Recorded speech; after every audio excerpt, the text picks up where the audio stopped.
Welcome to our daily videos on solving your China business pain points. Here at Woodburn Accountants and Advisors, as corporate administrators in China and Hong Kong, we are looking to alleviate the pain and stress of operating an entity in China.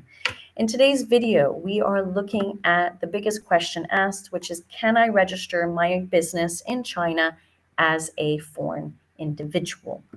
Now, in the Western world, we have companies and structures for sole proprietorship, but this concept does not really exist in China. As a foreigner, you can use as a foreign individual, you can use any of these types of business company setups for starting a company in China. You can set up a limited liability company. This is the most popular and probably the best company formation option for foreign investors, individuals from a legal point of view.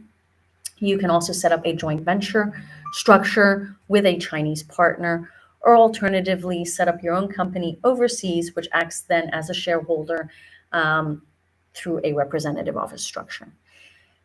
If your question is, can I, as Christina, set up a company in China? Of course you can. You as an individual can invest and set up a structure in China. You as an individual can also act as a shareholder in a Chinese company. It means, though, that all of the liability falls upon your shoulders versus on a corporate entity. Now, when you as an individual, as an entrepreneur, are looking to establish a business in China, it's really important to create your business plan. Making an effective business plan is important to your success. The strategy must be detailed enough to gain approval. It should include, obviously, depending on the sector and industry that you're in, the location of your business, your projected revenue, the expected number of employees. Maybe it's just you. I want you also to realize that even though you are an investor in China, you set up your entity, you will have to become an employee of that entity in order to then be able to obtain the work permit and the residence visa. You've got to then follow the budget requirements, employment process, and operational workflow as well. Once the company is established, once the bank account is opened, you will then have the ability to apply for a work permit and residence visa for yourself under that company.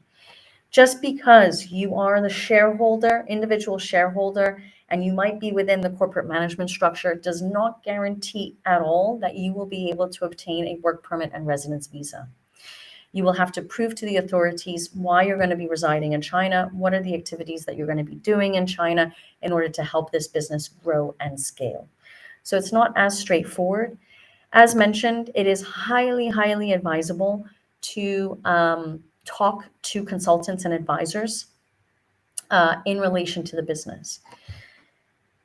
It's important to note that the process of establishing what we know in the Western world as a sole proprietorship, but what I call a limited liability company owned by a foreign individual in China, can really vary depending on the location and industry of the business, and regulations may vary from province to province. Work with a local incorporation agent, lawyer, business consultant, expert who can provide guidance and support throughout that registration process. Additionally, remember in the back of your mind, as a sole investor, you will be personally liable for the debts and obligations of your business.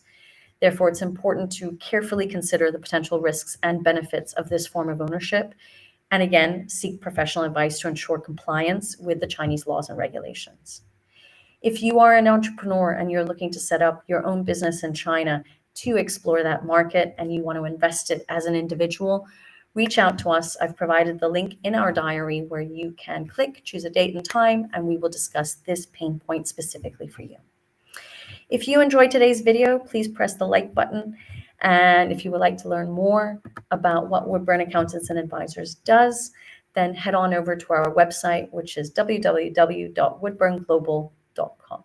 Look forward to seeing you again soon. Take care and goodbye.